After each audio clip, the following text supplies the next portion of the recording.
21 জানুয়ারি রাতে 21 বছর পর বিমানযোগে সিলেট এসে পৌঁছান বিএনপির চেয়ারম্যান তারেক রহমান।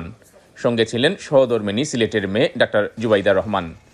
এসেই প্রথমে হযরত শাহজালাল ও শাহপরান রহমতুল্লাহের মাজার জিয়ারত করে চলে যান শিলামে তার শ্বশুরবাড়িতে।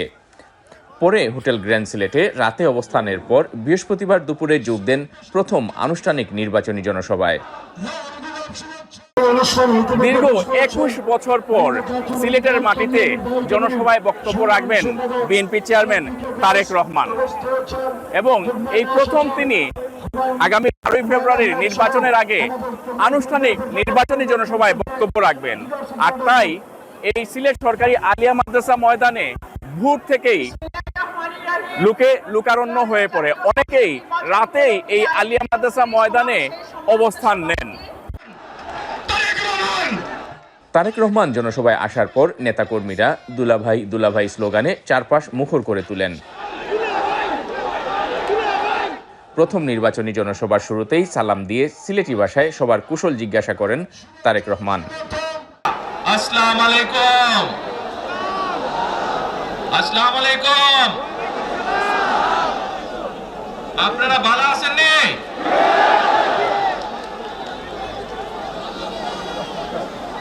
আলহামদুলিল্লাহ। দেশবাসীর সাহায্য ও দোয়া কামনা করে তারেক রহমান ধানের শীষকে জয়যুক্ত করার জন্য সবার প্রতি আহ্বান জানান। আমি আরেকটি কথা বলেছিলাম, যখন স্বৈরাচার এই দেশের মানুষের ঘাড়ে চেপে বসেছিল, সেই কথাটা ছিল টেক ব্যাক বাংলাদেশ। মনে আছে? জি, আমরা টেক ব্যাক বাংলাদেশের অর্ধেক পথে, হাফ পথে এসে দাঁড়িয়েছি, অর্ধেক পথে এসে দাঁড়িয়েছি। দেশকে আমরা স্বৈরাচার মুক্ত করেছি, আমরা গণতন্ত্রের প্রতিষ্ঠার যাত্রা শুরু করেছি। এখনো সেই যাত্রা শুরু হয়নি। 12 তারিখে ধানের শীষকে নির্বাচিত করার মাধ্যমে গণতন্ত্রের সেই যাত্রা শুরু হবে। বক্তব্যের এক পর্যায়ে মাঠ থেকে একজন ব্যক্তিকে মঞ্চে ডেকে নেন তারেক রহমান। তারপর সেই ব্যক্তিকে এবং উপস্থিত জনতার সাথে প্রশ্ন উত্তরের মাধ্যমে তার বার্তা তুলে ধরেন।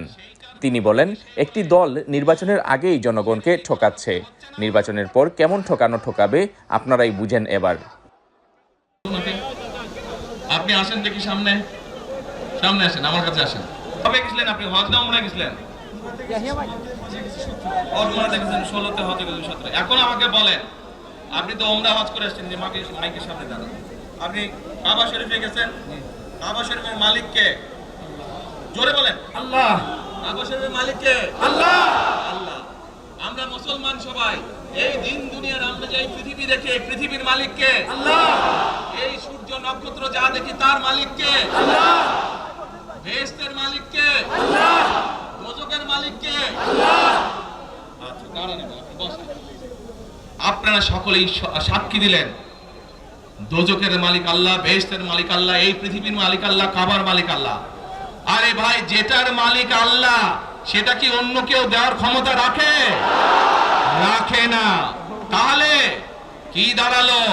নির্বাচনের আগেই একটি দল এই দিব ওই দিব বলছে, টিকিট দিব বলছে না? যেটার মালিক মানুষ না, সেইটার কথা যদি সে বলে, এক শিরকি করা হচ্ছে না? যার মালিক আল্লাহ, যার অধিকার শুধু আল্লাহর একমাত্র, সবকিছুর অধিকার উপরে আল্লাহর অধিকার। কাজেই আগেই তো আপনাদেরকে ঠকাচ্ছে, নির্বাচনের ফলে তাহলে কেমন ঠকাবে আপনাদেরকে বুঝে নেবা। জনসভা মঞ্চে বিএনপির মহাসচিব মির্জা ফখরুল ইসলাম আলমগীর, তারেক রহমানের স্ত্রী ডাক্তার জুবাইদা রহমান সহ বিএনপি মনোনীত সংসদ সদস্য প্রার্থী ও কেন্দ্রীয় এবং স্থানীয় শীর্ষ নেতারা উপস্থিত ছিলেন। পথে তিনি প্রথমে মৌলভীবাজারে এবং পরে হবিগঞ্জে জনসভায় বক্তব্য রাখেন।